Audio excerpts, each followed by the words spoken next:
ఓం నమో వెంకటేశాయ.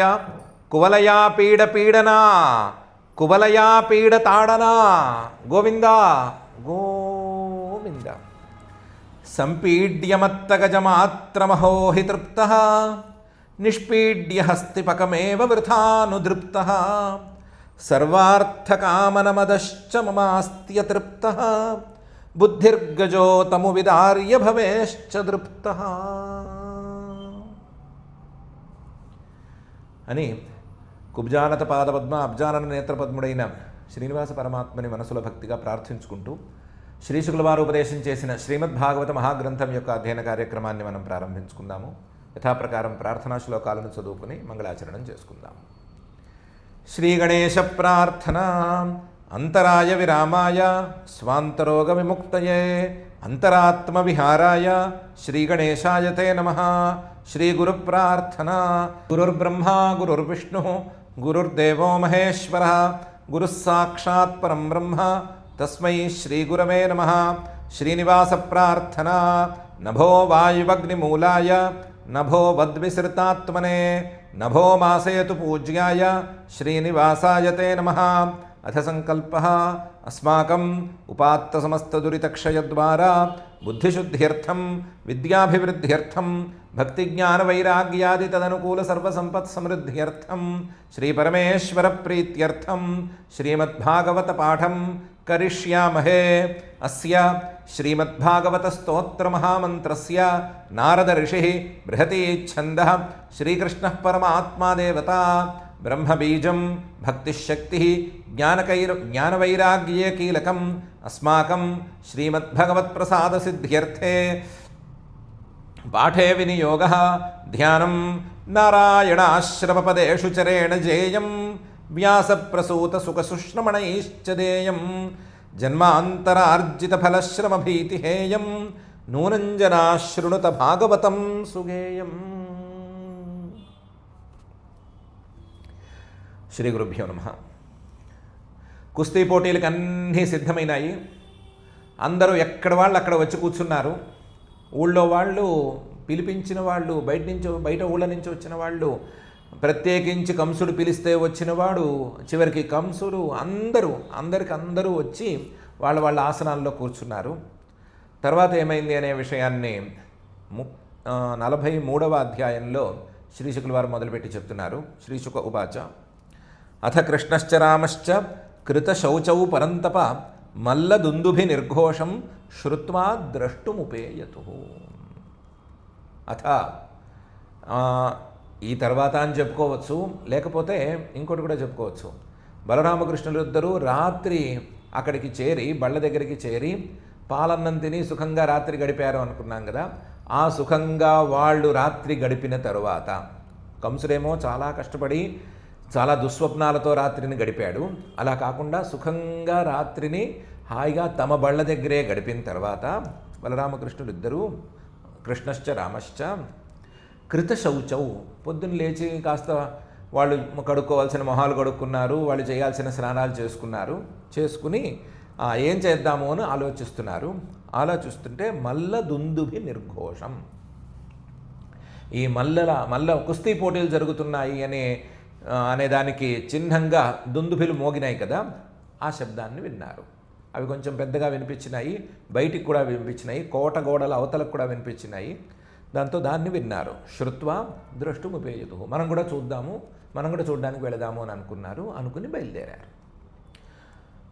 పరంతప శత్రువులని నిర్జించేటువంటి ఓ పరీక్షిత్తు ఇది జరిగింది అని శ్రీ శుకుల వారు చెప్తున్నారు.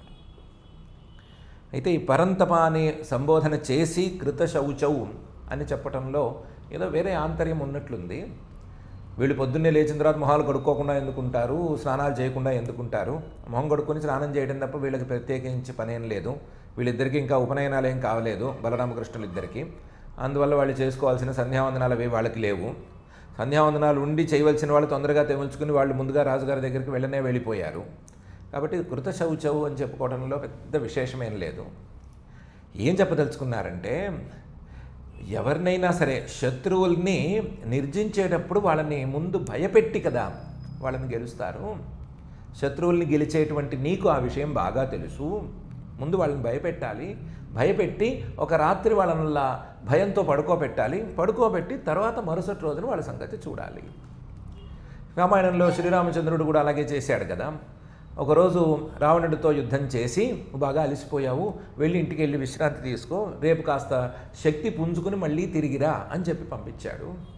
రాత్రల్లా ఈ రావణుడు అమ్మో ఇదేమిటి ఇంత బతికి ఈ వనవాసితో మనం యుద్ధంలో ఓడిపోయినంత పరిస్థితి రావటం ఏంటి అని రాత్రల్లా బిక్కుబిక్కుమంటూ గడిపి మర్నాడు పొద్దున భయపడుతూ యుద్ధానికి రావాలి అనేది కదా అందులో ఒక స్ట్రాటజీ. అలాంటి పనే కృష్ణుడు కూడా చేశాడు. ఏం చేశాడు అంటే ముందు రోజు వెళ్ళి ఆ ధనుస్సును ముక్కలు కింద చేసేసాడు. ముక్కల కింద చేసి కొంతమందిని పొడి చేశాడు. అంటే సఫాయి కార్యక్రమం మొదలు పెట్టేసేసాడు. ముందు కంసుడిని భయపెట్టడానికి వీలుగా కంసుడి తరపున వాళ్ళని కొంతమందిని పొడి చేయటం లాంటి శౌచ కార్యక్రమం అంటే క్లీనింగ్ ప్రాసెస్ అనే దాన్ని కిందటి రోజే మొదలుపెట్టేశాడు. ఆ మొదలుపెట్టిన క్లీనింగ్ ప్రాసెస్ని మరుసటి రోజున పొడిగించటం కోసం బయలుదేరాడు అని అర్థం వచ్చేటట్లుగానే కృత శౌచౌ పరంతప అనే 2 పదాలని పక్కన పెట్టి శీర్షికుల వారు చెప్తున్నారు. శ్రీకృష్ణుడు స్నానం చేశాడు, బట్టలు కట్టుకున్నాడు కాదు, క్రితం రోజే మొదలుపెట్టిన పనిని మరుసటి రోజున కొనసాగించడానికి బయలుదేరాడు అని అర్థంలో చెప్తున్నారు. అథ కృష్ణశ్చ రామశ్చ కృత శౌచౌ పరంతప మల్లదుందుభి నిర్ఘోషం శ్రుత్వా ద్రష్టుముపేయతు. అయితే వీళ్ళ కోసం కొన్ని విశేషమైన ఏర్పాట్లు చేసి పెట్టారు కదా. అక్కడ చేసి పెట్టిన దానికి తగ్గట్లుగానే అక్కడ ఉంది, రంగద్వారం సమాసాద్య తస్మిన్ నాగమవస్థితం అపశ్యత్ కువలయాపీడం కృష్ణోం బష్ఠ ప్రచోదితం.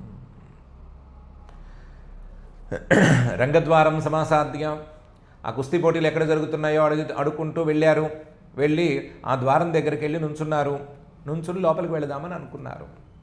అక్కడేమో టికెట్లు అవి ఏం లేవు, ఎవరు పడితే వాళ్ళు వెళ్ళొచ్చు, ఎవరికి యోగ్యమైన ఆసనాల్లో వాళ్ళు కూర్చుని చూడొచ్చు అనే ఉంది. కానీ వీళ్ళిద్దరినీ మాత్రం బలరామకృష్ణుల్ని అడ్డం పెట్టడానికి ఒక పెద్ద ఏనుగు అక్కడ నుంచునుంది. తస్మిన్ నాగం అవస్థితం, పెద్ద ఏనుగు అడ్డంగా నుంచునుంది. అది ఏనుగు అడ్డగా ఎందుకు నుంచునుంటుంది? ఏనుగు పక్కనగా నుంచోబెడతారు, ద్వారానికి అడ్డంగా ఏనుగుని నుంచోబెట్టరు కదా. ఎందుకలా నుంచుంది? అంబష్ఠ ప్రచోదితం. ఆ ఏనుగు మీద ఒక మావటివాడు ఉన్నాడు. ఆ మావటివాడు బలరామకృష్ణులు రావటం చూసి వాళ్ళ దారికి అడ్డంగా ఏనుగుని నుంచోబెట్టాడు. ఏనుగుని అలా నడిపించి అడ్డం పెట్టాడు. అది చూశాడు అపశ్యత్. ఆ ఏనుగు పేరు కువలయాపీడం. చాలా పేరే విచిత్రమైన పేరు. ఈ భూమి మీద ఎవరినైనా సరే ఇబ్బంది పెట్టగలదు అనే అర్థంలో దానికి కువలయాపీడం అని పేరు పెట్టుకున్నాడు కంసుడు. మంచి దిట్టమైన ఏనుగు. ఆ ఏనుగుని అపశ్యత్ కువలయాపీడం కృష్ణ అంబష్ఠ ప్రచోదితం. శ్రీకృష్ణుడు చూశాడు, ఏనుగుని చూశాడు, ఏనుగు మీద మావటివాడిని చూశాడు, మావటివాడు ఏనుగుని నడిపించి తన దారికి అడ్డం పెట్టడాన్ని కూడా చూశాడు. రంగద్వారం సమాసాద్య తస్మిన్ నాగమవస్థితం అపశ్యత్ కువలయాపీడం కృష్ణోం బష్ఠ ప్రచోదితం. ఈయనేమో శ్రీకృష్ణుడేమో ఈరోజు ఫుల్ ఫైటింగ్ మూడ్లో ఉన్నాడు. అందువల్ల ఏమి మామూలు మాటలు మాట్లాడలేదు, తన బాడీ లాంగ్వేజ్ని కానీ జెస్చర్స్ని కానీ మామూలుగా ఏం చూపించకుండా బద్ధ్వా పరికరం శౌరి సముహ్య కుటిలాలకాన్ ఉవాచ హస్తిపం వాచ మేఘనాద గభీరయ. ఏనుగు అడ్డం రావటానికి కారణంగా మావటివాడు ఉండటం చూశాడో లేదో, శూరవంశంలో పుట్టినవాడు ఈయన. ఎవరు? శ్రీకృష్ణుడు.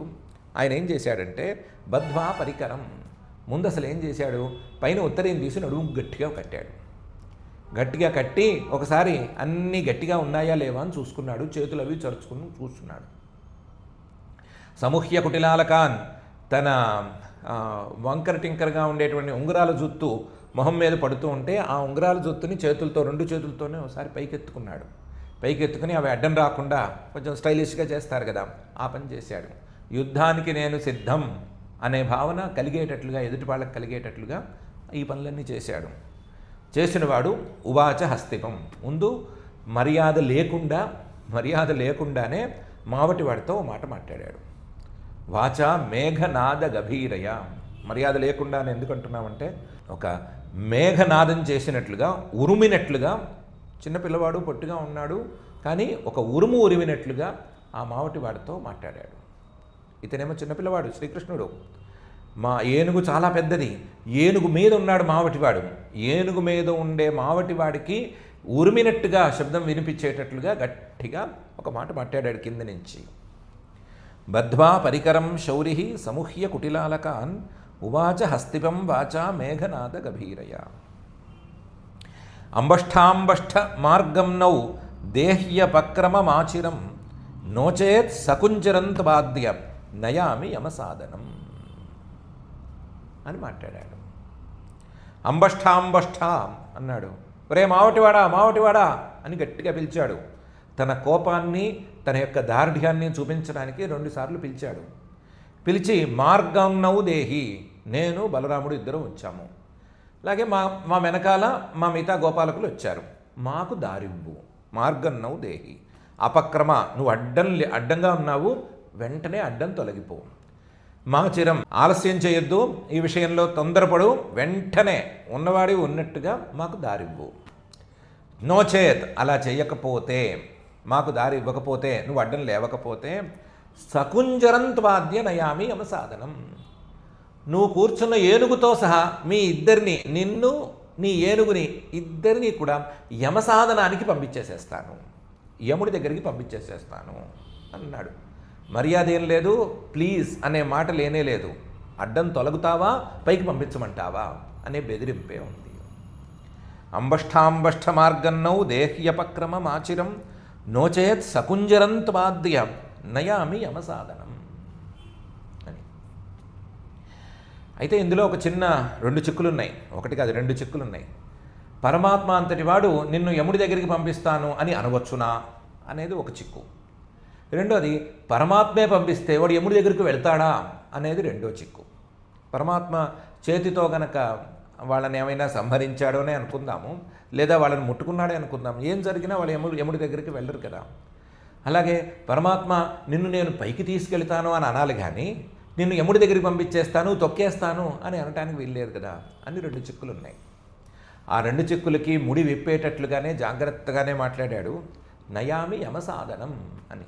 యమసాధనం అంటే మనం అనుకున్నట్లుగా యముడి నిలయం, యముడి స్థానం అనే అర్థమే మాత్రమే కాదు. యమహ అంటే మనకు యోగాంగాల్లో తెలుసు కదా, యమ నియమాసన ప్రాణాయామ అన్నప్పుడు యోగాంగాలు, యోగాంగాలు ఉన్నాయి కదా. ఆ యమాదులతో సాధించుకోవలసినటువంటి మోక్షానికి నేను నిన్ను పంపిస్తాను. యమ సాధనం, యమేన యమాదిన ప్రాప్యం మోక్షం సాధ్యతే అంటే ప్రాప్యతే ఇది యమసాధనం, మోక్షం నయామి, నిన్ను మోక్షానికి నేను తీసుకెళ్తాను అనే అర్థం వచ్చేటట్లు చెప్పాడు. 2 చిక్కులు ఇప్పుడు వీడిపోయినాయి. పరమాత్మ ఏమీ నిన్ను యముడి దగ్గరికి పంపిస్తాను అని అనటం లేదు, పరమాత్మ ముట్టుకున్న తర్వాత వాడు యముడి దగ్గరికి వెళ్ళటానికి వీల్లేదు అనేది కూడా సరిపోయింది. 2 సరిపోయేటట్లే జాగ్రత్తగానే మాట్లాడాడు. కానీ ఆ దుష్టుడికి ఇంత మంచి మాట ఇంత మంచిగా అర్థం కాదు కదా, అందుకని వాడికి కొంచెం కష్టంగా, భయంగా ఉండేటట్లుగా, దానికి తగ్గట్లుగానే, అలా వీలుగా ఉండేటట్లుగానే యమసాధనం అనే అర్థంలో కూడా వాడాడు. అంబష్టాంబష్ట మార్గన్నౌ దేహ్యపక్రమమాచిరం నోచేత్ సకుంజరంత్వాద్య నయామి యమసాధనం అని. ఏవం నిర్భర్సితోంబష్ట కుపితః కోపితం గజం చోదయామాస కృష్ణాయ కాలాంతకయమోపమం. ఏవం నిర్భర్సిత, ఆ ఏనుగును చూసి అందరూ భయపడ్డవాళ్లే, ఆ ఏనుగు మీద ఉండే మావటివాడిని చూసి అందరూ భయపడ్డవాళ్లే తప్ప ఇంతవరకు ఇలా బెదిరించిన వాళ్ళు ఎవరు లేరు. అందులోనూ ఇంత పొట్టి బుడంకాయలు ఎప్పుడూ ఆ ఏనుగు మీద ఉండే మావటివాడిని బెదిరించిన పాపాన పోలేదు. దాంతో ఏవం నిర్భర్సితోం బష్ట, ఓ చిన్న పిల్లవాడు వచ్చి ఇలా బెదిరిస్తుంటే ఆ మావటివాడికి కోపం వచ్చింది. కుపిత, మావటివాడి కోపం వస్తే ఏం చేస్తాడు? ఏం చేయలేడు. అందుకని ఏం చేశాడంటే ముందు ఏనుగుని పొడిచాడు. ఎందుకంటే మావటివాడి చేతిలో ఏనుగు ఉంది కదా, ఆ ఏనుగుకి కనుక కోపం వస్తే ఏనుగు ఏమైనా చేయగలదు. మావటివాడు ఏం చేయలేకపోవచ్చు, కానీ ఏనుగు మాత్రం తొక్కేసేయగలదు కదా. అందుకని ఏం చేశాడు? ఏనుగుని పొడిచాడు, ఏనుగుకి కోపం వచ్చేటట్లు పొడిచాడు. కుపిత కోపితం గజం, ఏనుగుకి కోపం వచ్చిన తర్వాత ఆ ఏనుగుని చోదయామాస కృష్ణాయ, కృష్ణుడి మీదకి పంపించాడు. ఏనుగుని కదిలించటము, ఏనుగుని నడిపించడం అది తెలుసు కదా మావటివాడికి. అందుకని కోపిత కుపితం గజం చోదయామాస కృష్ణాయ.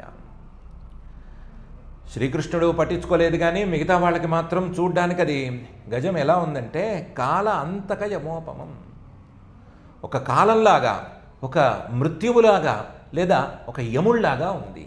కాల అంతక యమోపమం. అలా ఉండేటువంటి ఏనుగుని ఈయన కృష్ణుడి మీదకి పంపించాడు. కాలం అంటే మృత్యువును దగ్గర చేసేటువంటిది, చాలా భయంకరం. లెక్క చేయం, కానీ కాలం చాలా ప్రమాదకరం. అలాంటి ప్రమాదకరమైన కాలం లాంటి నల్లగా ఉన్నటువంటి ఏనుగిది. అలాగే ఆ కాలం దగ్గర చేస్తే వచ్చేటువంటి అంతక మృత్యువు, ఆ మృత్యువులాగా ఉండే మృత్యు సాధనంలాగా ఉండేటువంటి ఏనుగిది.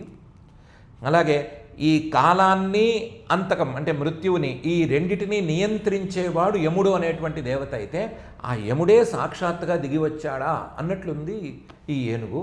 అలాంటి ఏనుగుని ఈ చిన్న పిల్లవాడి మీదకి ఆ మావటివాడు తోశాడు. కోపం వచ్చి ఆ ఏనుగు కూడా కోపం తెప్పించి మరీ తోశాడు.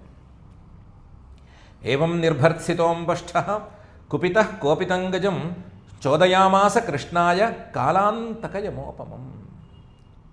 కరీంద్రస్తమభిద్రుత్య కరేణ తరసాగ్రహీత్ కరాద్విగలిత సోమం నిహత్యాంఘ్రిష్వలీయత. దాంతో ఇంకా మావటివాడు కొంచెం సీన్లో పక్కకి జరిగినట్టయింది. ఏనుగు సీన్లోకి వచ్చింది. ఏనుగు, శ్రీకృష్ణుడు అనే చిన్నపిల్లవాడు, వీళ్ళిద్దరూ ఉన్నారు. ఆ ఏనుగు చాలా పెద్దది, కరీంద్ర.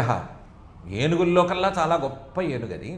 కంసుడే చాలా ఇష్టంగా పెంచుకుంటున్న ఏనుగది కరీంద్ర. తమ అభిధృత్య, ఈయనేమో పొట్టిగా చిన్నపిల్లవాడుగా ఉన్నాడు. అలాంటి చిన్నపిల్లవాడి మీదకి ఆ ఏనుగు వచ్చి కరేణ తరసాగ్రహీత్. ఏమనుకుందంటే ఏదో తామర పువ్వుని ఎత్తినట్టు ఇలా ఎత్తి కింద పారేస్తే అయిపోతుంది అని అనుకుని కరేణ తరస అగ్రహీత్, చాలా వేగంగా తొండంతో ఈ శ్రీకృష్ణుణ్ణి ఒడిసి పట్టుకుంది. ఒడిసి పట్టుకుని కిందకి పడేద్దాము, లేదా కిందకేసి కొడదాము అని అనుకుంది. దాని అలవాటు ప్రకారం అనుకుంటే ఈయన ఒడిసి పట్టుకున్నప్పుడు దాని తొండంలోకి వెళ్ళాడు పాపం శ్రీకృష్ణుడు. కానీ అది ఒడిసి పట్టుకున్నాను, కిందకి వేసి కొట్టేద్దాము అనుకునే లోపల ఎప్పుడు జారుకున్నాడు. కరాద్విగలిత సహ అముం నిహత్య. అరే నా పట్టు నుంచి జారిపోతున్నాడే అని ఏనుగు అనుకునే లోపలే ఆ తొండం నుంచి కిందకి పడిపోయి ఓ పిడికిలు బిగించి ఏనుగుని పెడేయాలని ఓ దెబ్బ వేశాడు. మనం ఏదో పెడేయాలని మామూలుగా అనుకుంటున్నాం, కానీ ఏనుగుకి ప్రాణ సంకటంలాగా తగిలింది. నిహత్య, గట్టి దెబ్బ. ఏనుక్కే గట్టిగా తగిలేటువంటి దెబ్బ ఈ చిన్నపిల్లవాడు కొట్టాడు.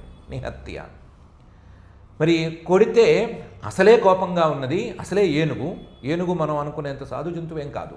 దానికి కోపం వచ్చిందంటే పట్టుకోవడం చాలా కష్టం. అలాగే దానికి టెన్షన్ కలిగిందంటే పట్టుకోవడం కష్టం. అది వేగంగా పరిగెత్తుతుంటే పట్టుకోవడం కష్టం, లేదా దానికి మదమెక్కితే పట్టుకోవడం కష్టం. దానికి ఎవరైనా ట్రైనింగ్ ఇచ్చి ఆ ట్రైనింగ్ ఇచ్చిన వాళ్ళు తోస్తే దాన్ని భరించడం మరీ కష్టం. అలాంటి జంతువు అది. ఆ ఏనుగుని గట్టిగా కొట్టేస్తే దానికి మరి కోపం రాదు, విపరీతమైన కోపం వచ్చింది. నిహత్య ఈ దెబ్బకి. మరి కోపం వస్తే ఏం చేస్తుంది? మళ్ళీ తొండంతో పట్టుకోవాలని చూస్తుంది కదా. దాంతో ఈయన ఏం చేశాడు, అది తొండంతో పట్టుకునే లోపలే దాని ముందరి 2 కాళ్ళ మధ్య దాక్కున్నాడు. అంఘ్రిషు అలీయత. ముందేమో 2 కాళ్ళ మధ్య దాక్కుంటే అది పాపం ఇటు అటు చూసి చివరికి తన తొండంతో మొత్తానికి ఈయనేదో స్పృశించి ఇక్కడ ఉన్నాడని పట్టుకుని మళ్ళీ అక్కడి నుంచి ఆ 2 కాళ్ళ మధ్య నుంచి ఆయన్ని పట్టుకుందామని తొండాన్ని లోపలికి తోయటము. ఆయనేమో ఆ తొండానికి చిక్కకుండా ఆ తొండాన్ని 4 పీకి మళ్ళీ ఆ తొండం దెబ్బకి అది విలవిల్లాడుతూ ఎక్కడున్నాడని వెతుక్కునే లోపల ముందరి కాళ్ళ నుంచి వెనకాళ్ళ కాళ్ళ మధ్య దాక్కోవటము. వెనకాళ్ళ కాళ్ళ మధ్య ఉన్నాడని చెప్పి అది పక్కకో ఏదో కష్టం మీద తిరిగి అక్కడ పట్టుకుందామని ప్రయత్నం చేస్తుంటే అక్కడ మళ్ళీ కొట్టి నిహత్య మళ్ళీ ముందు కాళ్ళ దగ్గరికి వచ్చి దాక్కోవటము. అలా ఈ కాళ్ళ మధ్య దాక్కోవటం అనేటువంటి ఆట కాసేపు ఆడాడు. ఈ శ్రీకృష్ణుడికేమో ఆటగా ఉంది, దానికేమో దెబ్బలుగా ఉన్నాయి. నిహత్య అంఘ్రిష్వలీయత. కరేంద్రస్తమభిధృత్య కరేణ తరసాగ్రహీత్ కరాద్విగలిత సోమం నిహత్య అంఘ్రిష్వలీయత. సంక్రుద్ధస్తమచక్షాణో ఘ్రాణదృష్టి సకేశవం పరామృశత్ పుష్కరేణ సప్రసహ్య వినిర్గత. సంక్రుద్ధ. దాంతో ఈ దెబ్బలకి దాని కోపం తారాస్థాయికి చేరిపోయింది. మామూలు క్రుద్ధ కాదు. క్రుద్ధ మావటివాడు పొడిచినప్పుడు ఈయన దెబ్బలు 4 పీకుతూ ఉంటే దాని కోపమే తారాస్థాయికి సంక్రుద్ధ అనే స్థాయికి చేరిపోయింది. కానీ కొడుతున్నాడు, దెబ్బలు కొడుతున్నాడు, కానీ ఎక్కడున్నాడో కనిపించడాయే. తమ చక్షాణ, ఈ శ్రీకృష్ణుడు ఎక్కడున్నాడో కనిపించడం లేదు. దాంతో ఇలా కాదనుకుంది అది ఏనుగు. అనుకుని ఘ్రాణ దృష్టి, దానికి కళ్ళతో మాత్రమే చూడడం అనేది ఏమీ నియమం లేదు. తన ముక్కుతో కూడా వాసన చూడగలదు, తన తొండంతో కూడా వాసన చూసి ఎక్కడుందో ఏంటో కనిపెట్టగలదు. కాబట్టి ఎక్కడున్నాడో అని కనిపెట్టింది. ఘ్రాణ దృష్టి స కేశవం, ఆ ఏనుగు కేశవుడు ఎక్కడున్నాడో, శ్రీకృష్ణుడు ఎక్కడున్నాడో మొత్తం మీద కనిపెట్టగలిగింది. కనిపెట్టి పరామృశత్ పుష్కరేణ, తొండంతో వేసి, ఈ తొండానికి దెబ్బ తగిలినా పర్వాలేదనుకుని తొండంతో వేసి గట్టిగా ఒకటి పీకింది. శ్రీకృష్ణుడు ఉన్న వైపుకి తొండాన్ని గట్టిగా తోసింది. అంటే తొండంతో గట్టిగా శ్రీకృష్ణుడిని కొట్టింది. పరామర్శత్ పుష్కరేణ, తన తొండంతో శ్రీకృష్ణుడిని గట్టిగా కొట్టాలని అనుకుంది. పుష్కరం అంటే తొండమని. కానీ శ్రీకృష్ణుడి దగ్గరికి చేరేసరికి ఈ పుష్కరం అంటే తామర పువ్వులా మారిపోయింది. పుష్కరం అంటే తామర పువ్వు అనే అర్థం కూడా ఉంది. ఈ గజమేమో తన తొండంతో శ్రీకృష్ణుడిని కొట్టాలని అనుకుంటే ఆ తొండం కాస్త శ్రీకృష్ణుడి దగ్గరికి చేరేసరికి తామర పువ్వులాగా మెత్తగా తయారైపోయింది. అంటే శ్రీకృష్ణుడికి దెబ్బ తగలలేదు, గజమేమో నేను గట్టిగా కొట్టాను అని అనుకుంది.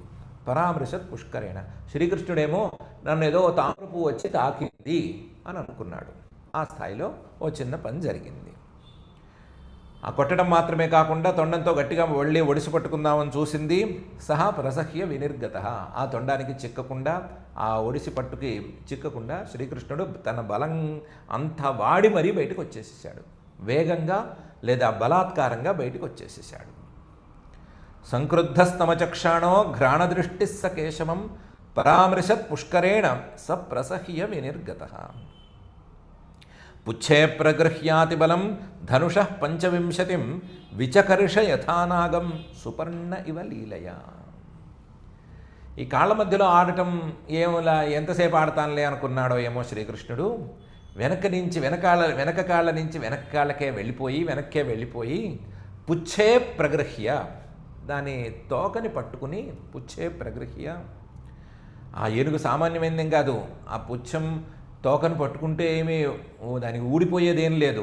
కానీ అంత అతిబలమైనటువంటి ఏనుగుని కూడా తోక పట్టుకుని ధనుష 25 25 ధనువుల దూరానికి లాగేశాడు. విచక్ష, గట్టిగా లాగేశాడు. ఏనుగుని పట్టుకుని చిన్నపిల్లవాడైన శ్రీకృష్ణుడు ఏనుగు తోకను పట్టుకుని వెనక్కి లాగితే 25 ధనువుల దూరం ఆ ఏనుగు లాగబడి తన ప్రమేయం లేకుండా వెళ్ళిపోయింది. ఈడ్చుకెళ్ళాడనమాట. ఒక ధనుస్సు అంటే 4 హస్తాలు అంటారు. అంటే 4 జానులు అనుకుందాం మాట వరుసకి. 4 హస్తాలు 4 జానులు అనుకుంటే మాట వరుసకి ఒక్కొక్క ధనుస్సు 4 జానులు అయితే కనుక మొత్తం 100 జానుల దూరం ఇలా ఈడ్చుకుంటూ వెళ్ళాడు. లేదా మొత్తం హస్తం ఒక మూరెడు అని పెట్టుకుంటే కనుక 4 మూరలు ఉంటుంది కదా ఆ ధనుస్సు అనేది. కాబట్టి 100 మూరల దూరానికి దీన్ని లాక్కెళ్ళాడు, ఏనుగుని లాక్కెళ్ళాడు. లాక్కెళ్ళేటప్పుడు ఏనుగు అతి బలంగా ఉంది కదా అని ఈయనేమి బలమేం పెద్దగా వాడలేదు. ఈయన బలం వాడాల్సిన అవసరం కూడా రాలేదు. యథానాగం సుపర్ణ ఇవ లీలయ, పాముని గద్ద ఎంత సులభంగా అనాయాసంగా లాగేస్తుందో, ముక్కుతో పట్టుకుని పాము తోక పట్టుకుని లాగేస్తుందో అలా లాగేశాడు. అంతేను. లీలయ, ఏమాత్రం ఆయాసం లేకుండా లాగాడంతేను. పుచ్చే ప్రగృహ్యాతి బలం ధనుషః 25 విచకర్ష యథానాగం సుపర్ణ ఇవ లీలయ. లాగినవాడు అంతటితో ఊరుకున్నాడా? ఊరుకోలా. ఆ లాగుడు కార్యక్రమాన్ని ఇంకొంచెం పొడిగించాడు. స పర్యావర్తమానేన సవ్యదక్షిణతోచ్యుత బభ్రామ భ్రామ్యమాణేన గోవత్సేనేవ బాలక. స పర్యావర్తమానేన, ఈయన లాగుతుంటే ఎప్పటికో ఒకప్పటికి ఆ ఏనుగు బలం పుంజుకోవాలి కదా. పుంజుకొని వెనక్కి తిరిగి లేదా తన ఈడ్చుకెళ్తుంటే కొంచెం తన దారిని మళ్ళించి కొంచెం పక్కకి జరిగి ఈయన మళ్ళీ తొండంతో పట్టుకోవడానికి ప్రయత్నం చేయాలి కదా. దాని ప్రాణాలను అది కాపాడుకోవాలి కదా. దానికి ఉన్న బలాన్ని అది వాడుకోవాలి కదా. చేసింది పాపం. స పర్యావర్తమానేన సవ్య దక్షిణతో చ్యుత. ఈయన లాగుతున్నాడు, తోక పట్టుకుని లాగుతుంటే పాపం ఈయన ఎడం చేతి వైపుకి లాగాడు. ఎడం చేతి వైపు లాగుతుంటే కాసేపు ఎలాగైనా తప్పించుకుందామని ఏనుగు కుడి చేతి వైపుకి వచ్చింది. ఈయన కుడి చేతి వైపుకి వస్తేనే ఈయన వెంటనే అటువైపు లాగడం మొదలుపెట్టాడు. అలా ఇలా వంకర టింకరగా వీళ్ళిద్దరూ కాసేపు లాక్కున్నారు. వీళ్ళు లాక్కున్నారు అంటే ఏనుగు పెద్దగా చేసింది ఏం లేదు, శ్రీకృష్ణుడే అలా ఇటు అటు లాగాడు. సవ్య దక్షిణతో చ్యుత బభ్రామ భ్రామ్యమానేన. అది ఎడం చేతి వైపుకి వెళితే ఈయన కుడి చేతి వైపుకి వచ్చేస్తాడు, అది కుడి చేతి వైపుకి వస్తే ఈయన ఎడం చేతి వైపుకి వెళ్ళిపోతాడు. అలా ఊపుకుంటూ జిగ్జాగ్గా కాసేపు ఊపాడు. ఎలా అంటే గోవత్సేనేవ బాలక. చిన్నపిల్లలు తెలియకుండా దూడల తోకలు పట్టుకుంటారు. తోకలు పట్టుకుంటే పాపం అది తప్పించుకుందామని అటు వెళుతుంది, అది జిగ్జాగ్గా పరిగెత్తుతుంది. వీళ్ళు దాన్ని గట్టిగా పట్టుకుందామని అనుకుంటే వీళ్ళు జిగ్జాగ్గా పరిగెత్తుతారు కదా. అలా ఒక చిన్న దూడతో చిన్న పిల్లవాడు ఆడుకున్నట్టుగా ఈ పెద్ద ఏనుగుతో ఈ చిన్న పిల్లవాడు శ్రీకృష్ణుడు ఆడుకున్నాడు. గోవత్సేనేవ బాలక అంటే ఎవరో చిన్నపిల్లవాడు ఏదో దూడతో ఆడుకున్నాడని చెప్పుకోవడం ఎందుకు అని అనుకుంటే, ఈ బాలకుడే, ఈ పిల్లవాడే చిన్నప్పుడు దూడలతో ఆడుకున్నాడు కదా. ఇంతకంటే చిన్న వయసులో ఉన్నప్పుడు దూడలతో ఆడుకున్నాడు కదా, ఆడుకున్నట్టుగానే ఇప్పుడు ఏనుగుతో ఆడుకున్నాడు. అప్పుడు దూడల మీద ప్రాక్టీస్ చేశాడు, ఇప్పుడు ఏనుగు మీద దాని బలాన్ని చూపిస్తున్నాడు అంతేను. స పర్యావర్తమానేన సవ్యదక్షిణతో చ్యుత బభ్రామ భ్రామ్యమాణేన గోవత్సేనేవ బాలక. ఈ ఊపడం అనేటువంటి కార్యక్రమం, ఇలా తోక పట్టుకుని ఈడ్చేయడం అనేది కార్యక్రమం కాసేపు సాగింది, చాలా తక్కువసేపు సాగింది. దాని తర్వాత తతోభిముఖమభ్యేత్య పాణినా హత్యవారణం ప్రాద్రవన్ పాతయామాస స్పృశ్యమాన పదే పదే. తతః అభిముఖం అభ్యేత్య, ఈ తోకను వదిలేశాడు శ్రీకృష్ణుడు. వదిలేసి ముందుకొచ్చాడు. అభిముఖం అభ్యేత్య, ముందుకొచ్చి పాణినా ఆహత్య వారణం, చేత్తో ఓ గుద్దు గుద్దాడు ఏనుగుని. ఏంటి, మొహం మీద ఓ గుద్దు గుద్దాడో లేకపోతే చరిచాడో. ఆహత్య అంటే ఇది చెప్పచ్చు, అది చెప్పచ్చు. పాణినా ఆహత్య వారణం, ఓ చరుపు చరిచి ఓ గుద్దు గుద్దాడని అనుకుందాం. పాణినా ఆహత్య వారణం, గుద్ది 4 అడుగులు ముందుకు పరిగెత్తితే ఈ ఏనుగు వీడిని పట్టుకోవాలి అని అనుకుని వెనకాల 4 అడుగులు వెళ్ళింది. ప్రాద్రవన్ పాతయామాస, సరిగ్గా దానికి ఇంకేముంది అందుతున్నాను అని అనుకునే క్షణంలో తప్పించుకునేవాడు, పసక్కను తప్పించుకుంటే ఈ ఏనుగు బ్యాలెన్స్ తప్పి అక్కడికక్కడ పడిపోతూ ఉండేది. ప్రాద్రవన్ పాతయామాస స్పృశ్యమాన పదే పదే. ఇంకేముంది దొరికిపోతున్నాడు అని అనుకునే సమయంలో దాటిపోవటంతో దానికి బ్యాలెన్స్ తప్పి కింద పడిపోయేటట్టు ఎప్పటికప్పుడు చేశాడు. ఇలా ఒక చిన్న ఆట ఆడాడు. తతోభిముఖమభ్యేత్య పాణినా హత్యవారణం ప్రాద్రవన్ పాతయామాస స్పృశ్యమాన పదే పదే. దీన్నే ఇంకొంచెం ఎక్స్టెండ్ చేసి ఇంకొంచెం క్లారిటీ వచ్చేటట్లుగా పై ఆట ఆడాడు. సధావన్ క్రీడయా భూమౌ పతిత్వా సహసోత్థితః తం మత్వా పతితం క్రుద్ధః దంతాభ్యాం సోహనత్ క్షితిం. సధావన్, ఈయన పరుగులు పెట్టడం శ్రీకృష్ణుడు. క్రీడయా, ఏదో ఆడుతున్నట్లుగా ఏదో జిగ్జాగ్గా పరుగులు పెడుతూ ఏదో బ్యాలెన్స్ తప్పిపోయి కింద పడినట్టుగా నటించటం. భూమౌ పతిత్వ, దొరికాడు వీడు, కింద పడిపోయిన వాడిని పట్టుకోవటం మనకి వీలు అని అనుకుని, ఆ ఏనుగు అప్పటికే కాస్త మతి చెలించి ఉంటుంది కదా.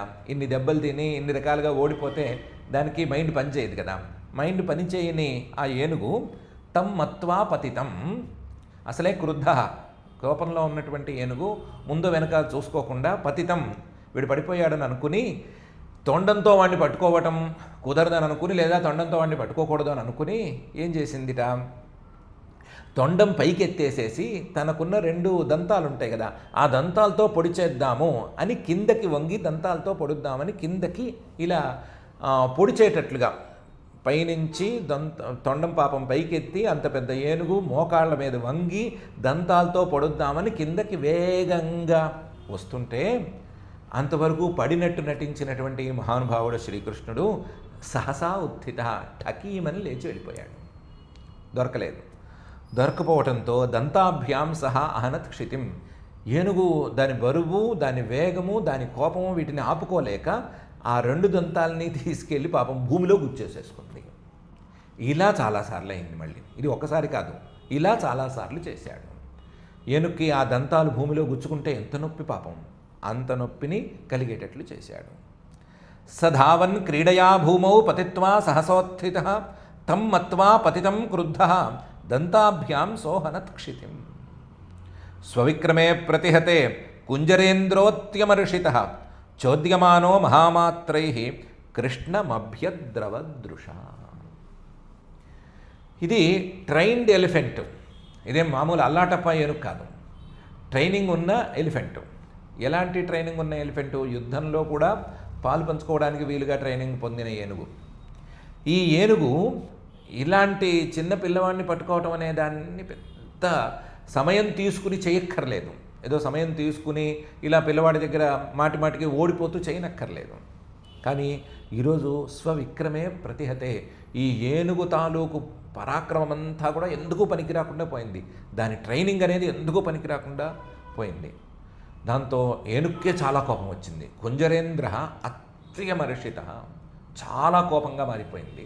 ఏంటి, తారాస్థాయిని దాటి కట్టలు తెచ్చుకుంది కోపం. దీనికి తోడు దీనికి ట్రైనింగ్ ఇచ్చిన మావటి వాళ్ళు ఉన్నారు కదా, నెత్తి మీద ఓ మావటి వాడు ఉన్నాడు, దీనికి ట్రైనర్స్ చాలామంది ఉంటారు కదా, వాళ్ళందరూ కూడా చుట్టుపక్కలే తిరుగుతూ ఉంటారు కదా, వాళ్ళు కూడా చాలా కోప్పడ్డారు. అదేంటి, మనం ఎంత ట్రైనింగ్ ఇచ్చాము, ఎలాంటి పరిస్థితుల్లోనైనా సరే నిలదొక్కుని ఎదుటివాడిని తొక్కేసే ట్రైనింగ్ మనం ఇచ్చాము, ఈ చిన్నపిల్లవాడిని శ్రీకృష్ణుని మాత్రం ఏనుగు ఏం చేయలేకపోతుంది అని వాళ్ళు చాలా కోపగించుకున్నారు. కోపగించుకుని చోద్యమానో మహామాత్రై, పైనున్న మావటి వాడే కాకుండా చుట్టుపక్కల ఉండేటువంటి మావటి వాళ్ళు లేదా ఈ ఏనుగుకి ట్రైనింగ్ ఇచ్చిన మావటి వాళ్ళు వీళ్ళందరూ కూడా ఏనుగు తొక్కేయి తొక్కేయి తొక్కేయి తొక్కేయి అని ప్రోత్సహించారు ఆ ఏనుగుని. కృష్ణం అభ్యద్రవదృష. దాంతో శ్రీకృష్ణుడికి ఎదురుకుండా ఎలాగైనా తొక్కేద్దాము, పొడి చేద్దాము, కుంభస్థలంతో నెట్టేద్దాము, దొరికితే తొండంతో విసిరేద్దాము, లేదా తన దంతాలతో కుమ్మేద్దాము అని అనుకుని పరిగెత్తుకుంటూ కృష్ణుడి వైపుకి వెళ్ళింది. ఓ పెద్ద ఏనుగు, ఆ ఏనుగు చుట్టూ, ఏనుగు మీద మావటివాడు, ఏనుగు చుట్టూనేమో దానికి ట్రైనింగ్ ఇచ్చిన వాళ్ళు, వీళ్ళందరూ ప్రోత్సహించటం, ఏనుగేమో కోపంగా ఉండటం, భీకరంగా శబ్దం చేసుకుంటూ ఏనుగు శ్రీకృష్ణుడి మీదకి రావటం అనేది వేగంగా జరిగింది. స్వవిక్రమే ప్రతిహతే కుంజరేంద్రోత్యమర్షిత చోద్యమానో మహామాత్రై కృష్ణమభ్యద్రవదృష. తమాపతంతమాసాద్య భగవాన్ మధుసూదన నిగృహ్య పాణినా హస్తం పాతయామాస భూతలే. ఈసారి శ్రీకృష్ణుడు తన మీదకి రానిచ్చాడు ఏనుగుని. తమ ఆపతంతం తన మీదకి రానిచ్చి తాను పారిపోకుండా సరిగ్గా దగ్గర పడుతూ ఉండగా తాను కూడా 2 అడుగులు ముందుకేశాడు. తమ ఆపతంతం ఆసాద్య. ఆ ఏనుగేమో వేగంగా కృష్ణుడి మీదకి వస్తోంది, శ్రీకృష్ణుడు చివరి దాకా రానిచ్చి 2 అడుగులు దానికి ఎదురకుండా వేశాడు. భగవాన్ మధుసూదన, ఆయన సర్వసమర్థుడు. ఆ ఏనుగుకి తెలియదు, మావటి వాళ్ళకి తెలియదు, ఎవరికీ తెలియదు. ఎప్పుడూ సృష్టి ఆదిలో ఎవ్వరికీ లొంగనటువంటి మధు అనే రాక్షసున్నే సంహరించగలిగిన వాడు, సృష్టి ఆదిలో అసలు తీరు తెన్ను లేనటువంటి పరిస్థితుల్లో మధు అనే రాక్షసుని సంహరించగలిగినటువంటి ఆ మహానుభావుడు మధుసూదన. ఆ ఏనుగు అనేది ఆయన ముందు ఏమాత్రం లెక్కకు వస్తుంది? ఏమీ లెక్కకు లేదు కదా. సరిగ్గా మీదకొచ్చే సమయంలో నిగృహ్య పాణినా హస్తం పాతయామాస భూతలే. ఏం చేశాడో తెలియదు, ఎలా చేశాడో తెలియదు. అంతటి పరాక్రమం అంత చిన్న శరీరంలో ఎలా వచ్చిందో, ఎక్కడి నుంచి వచ్చిందో తెలియదు. ఎడం చేత్తో ఆ ఏనుగు తొండాన్ని పట్టుకుని ఒక్క గుంజు గుంజాడు. గుంజితే ఏనుగు కాస్త బోర్లా పడిపోయింది. దానికి బ్యాలెన్స్ కుదరలేదు. బ్యాలెన్స్ కుదరక ఈయన ఊపుకి కింద కూడా పడిపోయింది. నిగృహ్య పాణినా హస్తం పాతయామాస భూతలే. ఏనుగుని కింద పడదోసేశాడు. తమాపతంతమాసాద్య భగవాన్ మధుసూదన నిగృహ్య పాణినా హస్తం పాతయామాస భూతలే. పతితస్య పదాక్రమ్య మృగేంద్ర ఇవ లీలయ దంతముత్పాట్య తేనేభం హస్తిపాంశ్చాహనద్ధరి. కింద పడిందో లేదో ఏనుగు మీదకి ఎక్కేశాడు. పదా ఆక్రమ్య, ఎంతవరకు ఎక్కాడు? ఆ తొండం మీద దంతం వరకు ఎక్కాడు. ఎక్కి పదా ఆక్రమ్య మృగేంద్ర ఇవ లీలయ, ఒక సింహం చకచకా ఎక్కినట్టు, ఒక సింహం అనాయాసంగా ఒక ఒడుపుతో ఎక్కినట్లు ఆ ఏనుగు మీదకి ఎక్కేశాడు. ఎక్కేసి దంతముత్పాట్య, తన చిన్న చిన్న చేతులతోనే ఆ ఏనుగు దంతాన్ని పెరికేశాడు. దంతముత్పాట్య, దాన్ని లాగేశాడు. లాగేసి ఆ లాగిన దంతంతోనే ఒక్క పొడుపు దాన్ని ఏనుగుని పొడి చేశాడు. తేన ఇదం, అది ఏనుగుని పొడి చేశాడు. ఆ పొడుపుకి అప్పటికే బాగా దెబ్బతిని ఉన్న ఏనుగు అయిపోయాను అని కింద పడిపోయింది. ఎలాగో మావటివాడు పైన ఉన్నాడు కదా, ఆ మావటివాడిని కూడా పనిలో పని ఓ పోటు పొడిచాడు. ఆ ఏనుగుకి ట్రైనింగ్ ఇచ్చిన మిగతా మావటి వాళ్ళు వస్తే ఆ మిగతా మావటి వాళ్ళని అందరినీ కూడా పొడి చేశాడు. తలా ఓ పొడుపు అందరినీ పొడి చేశాడు. హస్తిపాంశ్చ అహనత్ హరి. పతితస్య పదాక్రమ్య మృగేంద్ర ఇవ లీలయ దంతముత్పాట్య తేనేభం హస్తిపాంశ్చాహనత్ హరి. మృతకం ద్విపముత్సృజ్య దంతపాణి సమావిశత్ అంసన్యస్త విషాణ అసృంగ్ మద దుందుభి బిందుభిరంకిత విరూఢ స్వేద కణికా వదనాంబురుహో బభౌ. మృతకం ద్విపముత్సృజ్య, ఏనుగును లెక్క చేయలేదు, ఏనుగును వదిలేశాడు. దంతపాణి, ఆ ఏనుగు దంతం ఉంది కదా దాన్ని మాత్రం పట్టుకున్నాడు. దంతపాణి, ఏనుగు దంతాన్ని పట్టుకుని సమావిశత్, లోపలికి ఆ కుస్తీ పోటీలు జరిగే ప్రాంతానికి బయలుదేరాడు. బయలుదేరేటప్పుడు కొంచెం హడావిడిగా బయలుదేరదాం అనుకున్నాడు. లోపల ఆ మళ్ళా కుస్తీ పోటీలు జరుగుతున్నాయి కదా, ఆ పోటీలు జరుగుతున్నప్పుడు తన అపీరియన్స్ బాగుండాలి అని అనుకుని అంసన్యస్త విషాణ, ఆ ఏనుగు దంతాన్ని తన భుజం మీద వేసుకుని అసృంగ్ మద బిందుభిరంకిత, ఏనుగును పొడిచినప్పుడు ఆ ఏనుగు రక్తపు బిందువులు కొన్ని ఎగిరి మొహం మీద పడతాయి కదా, వాటిని తుడుచుకోకుండా అలాగే ఉంచేశాడు. అలాగే ఏనుగు మావటి వాళ్ళని పొడిచినప్పుడు బిందువులు కూడా పడి ఉంటాయి కదా, ఆ పడిన బిందువుల్ని కూడా తుడుచుకోకుండా అలాగే ఉంచాడు. ఇది కాక ఏనుగుతో పోరాడుతున్నప్పుడు ఏనుగు తాలూకు మద బిందువులు కొన్ని ఈయన మొహం మీద పడితే వాటిని కూడా తొడవకుండా ఉంచాడు. అంటే మద బిందువులు కొంచెం నల్లవాగుగా ఉంటాయి కాబట్టి ఆ నల్లవాగుగా ఉండేటువంటి మద బిందువుల్ని అలాగే ఉంచాడు. అలాగే ఎర్రగా ఉండేటువంటి రక్తం తాలూకు బిందువుల్ని ఉంచాడు. ఈ రెండే ఉన్నాయి, మూడో రంగు లేదనుకుని కాస్తంత చెమట కూడా పట్టించాడు. అంత చెమట పట్టేంత పనేం చేయలేదు, అంతేమి అలిసిపోలేదు. కానీ విరూఢ స్వేద కణిక, అప్పుడేదో చెమట పట్టేట్టుగా కాసేపు ఆగేసరికి చెమట బిందువులు కూడా వచ్చినాయి. చిన్న కణాలు, తెల్లగా ఉండేటువంటి స్వేద కణాలు, స్వేద బిందువులు, ఎర్రగా ఉండేటువంటి రక్త బిందువులు, కొంచెం నల్లవాగులో ఉండేటువంటి ఏనుగు తాలూకు మద బిందువులు. నేనే నా యొక్క కష్టంతోనే ఏనుగుని పూర్తి చేశాను, కావాలంటే ఏనుగు తాలూకు మద బిందువులను చూసుకోండి. ఏనుగు మావటి వాళ్ళు అందరినీ ఖాళీ చేశాను, కావాలంటే రక్తపు బిందువుల్ని చూసుకోండి అని చూసేవాళ్ళకి కాస్తంత భయం కలిగేటట్లుగాను, చూసేవాళ్ళకి ఈయన పరాక్రమం కనిపించేటట్లుగాను విరూఢ స్వేద కణిక వదనాంబురుహ. ఎంత కాదన్నా మొహం అందమైన మొహం కదా శ్రీకృష్ణుడిది. తామర పువ్వు మీద 3 రకాల చుక్కలు, ఎర్ర చుక్కలు, నల్ల చుక్కలు, తెల్లటి నీటి బిందువులు, ఈ 3 పడితే ఎలా ఉంటాయో అలాగే ఉన్నాడు. అంత అందంగానే ఉన్నాడు, అంత అందంగానే ప్రకాశించాడు. అంత అందంగా ప్రకాశిస్తూ బయలుదేరాడు, మల్లరంగంలోకి బయలుదేరాడు. మృతకం ద్విపముత్సృజ్య దంతపాణి సమావిశత్ అంసన్యస్త విషాణోసృంగ్ మద బిందుభిరంకిత విరూఢ స్వేద కణికా వదనాంబురుహో బభౌ. వృతౌ గోపై కతిపయై బలదేవ జనార్దనౌ రంగం వివిశతూ రాజన్ గజదంతవరాయుధౌ. పనిలో పని బలరాముడు రెండో దంతాన్ని పీక్కుని ఆయన ఆయుధంగా పెట్టుకున్నాడు. పనికొస్తుంది, ఈ తమ్ముడి మీదకి ఎవరైనా యుద్ధానికి వస్తే మనం కూడా ఓ చెయ్యి వేసేద్దాము అని అనుకుని ఆయన కూడా దంతం పెరుక్కుని పట్టుకున్నాడు. ఆయుధాలు తెచ్చుకోలేదు కదా వీళ్ళేమి, ఆయుధాలు లేవు కదా వీళ్ళకి, అందుకని ఆయన దంతం పీక్కున్నాడు. శ్రీకృష్ణుడి భుజం మీద ఎలాగో ఒక దంతం ఉంది. వృతౌ గోపై కతిపయై, వీళ్ళిద్దరి చుట్టూ కొంతమంది గోపాలకులు ఉన్నారు, వీళ్ళతో కలిసి వచ్చిన గోపాలకులు కొంతమంది ఉన్నారు. బలదేవుడు అలాగే జనార్దనుడు. ఈ కంసుడినేం కర్మ, మొత్తం జనాలందరినీ కూడా మర్దించగలిగినటువంటి మహానుభావుడు శ్రీకృష్ణుడు. వీళ్ళిద్దరూ కలిసి రంగం వివిశతు, ఆ కుస్తీ పోటీలు జరిగే ప్రాంతానికి వెళ్ళారు. వెళ్ళిన వాళ్ళు ద్వారాన్ని దాటుకుని లోపలికి కూడా వెళ్ళారు. రాజన్, ఓ పరీక్షిత్తు, గజదంత వరాయుధౌ, నీకు తెలుసు మహావీరులు ఎవరైనా సరే మంచి ఆయుధాన్ని తీసుకుని లోపలికి వెళితే లోపల వాళ్ళ దడ ఎలా ఉంటుందో నీకు కూడా తెలుసు.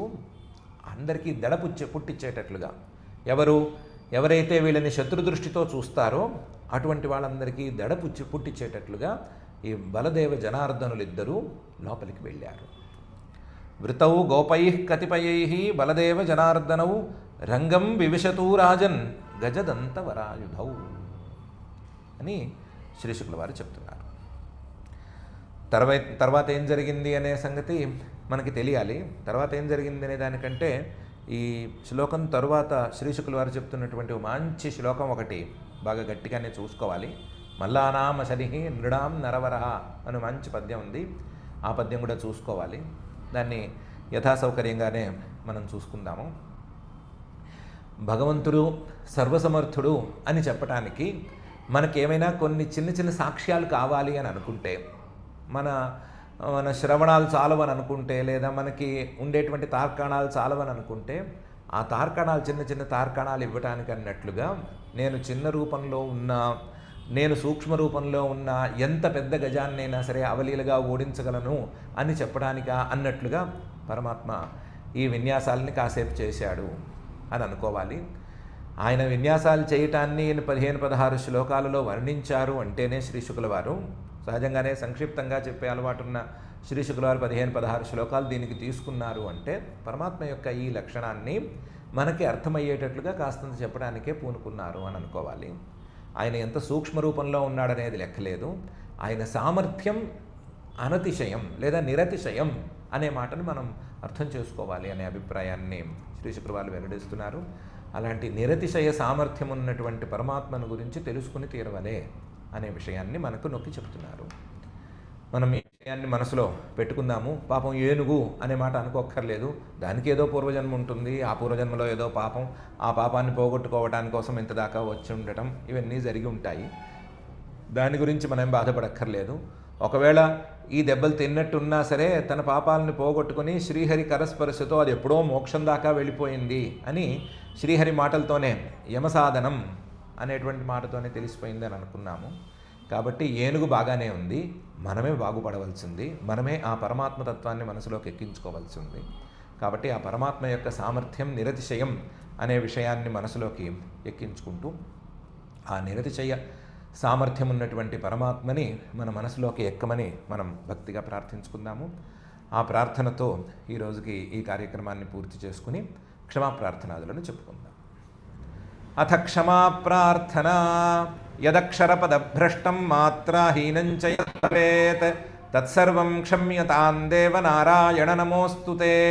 అథ భగవత్సమర్పణం కాయేన వాచా మనసేంద్రియైర్వా బుద్ధ్యాత్మనా వా ప్రకృతే స్వభావాత్ కరోమి యద్యత్ సకలం పరస్మై నారాయణాయేతి సమర్పయామి.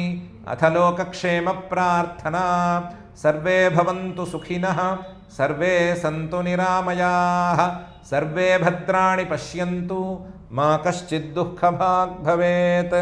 అథ మంగళం శ్రియః కాంతాయ కళ్యాణ నిధయే నిధయేర్థినాం శ్రీవేంకటనివాసాయ శ్రీనివాసాయ మంగళం.